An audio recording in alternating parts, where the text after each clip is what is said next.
আসসালামু আলাইকুম, আমি লাবনী রহমান চলে আসলাম আরও একটি রেসিপি নিয়ে। আজ আমি আপনাদেরকে ঘরোয়া পদ্ধতিতে কিভাবে বাটার বানাবো সেটা আজ আমি আপনাদের সাথে শেয়ার করব।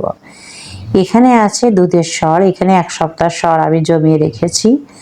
প্রথমে আমি ব্লেন্ডার মেশিনে বানাবো। প্রথমে দিয়ে দিলাম ঠান্ডা পানি আর বরফ। ঠান্ডা পানি আর বরফ একসঙ্গে দিয়ে আমি দুধের সর আমি এর ভিতরে দিয়ে দিলাম। আমি আইসক্রিমের বাটিতে রেখেছিলাম বলে দুধের সরটি একদম আইসক্রিমের মতো জমে গিয়েছে। তারপরে আমি ব্লেন্ডার মেশিনে ব্লেন্ড করে নিচ্ছি। দেখেন, ব্লেন্ড করার পরে আমার এরকম লেয়ার তৈরি হয়েছে। এই যে এই পরিমাণ আমার বাটার তৈরি হয়েছে। আমি এটা ঠান্ডা পানিতে সুন্দর করে পরিষ্কার করে ধুয়ে নিব। ধুয়ে নেওয়ার পরে আমি বাটিতে নিয়েছি, একটা বাটিতে চিনি নিয়েছি আর একটা বাটিতে আমি বাটার নিয়েছি।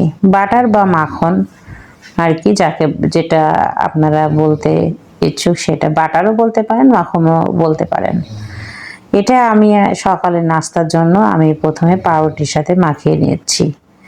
খেতে যে কি সুস্বাদু, যদি না খান তো বুঝবেন না। এটা আসলে ঘরে তৈরি করার বাটারটা যে এত টেস্টি তা বলে বোঝানোর মতো না। আমি মাখন মাখিয়ে নিয়ে তার উপরে চিনি দিয়ে দিচ্ছি। একটা করে মাখিয়ে আমি তার উপরে চিনি দিয়ে দিচ্ছি। আপনি চিনি বাদেও খেতে পারেন, চিনি বাদে খেলেও অনেক টেস্টি লাগে খেতে। যেহেতু এটা ঘরে বানানো মাখন, খেতেও সত্যি অনেক সুস্বাদু আর টেস্টি। না খেলে বুঝবেন না। আপনারা সকালের নাস্তা বা বাচ্চাদের টিফিনে দিতে পারেন ঘরে তৈরি করা মাখন। আসলে খেতে যে কত সুস্বাদু সে না খেলে আপনি বুঝবেন না। আমার ভিডিওটা যদি আপনাদের ভালো লাগে তাহলে like, comment, share and subscribe করে দিবেন। ভালো থাকুন, সুস্থ থাকুন। আল্লাহ হাফেজ। Thanks for watching.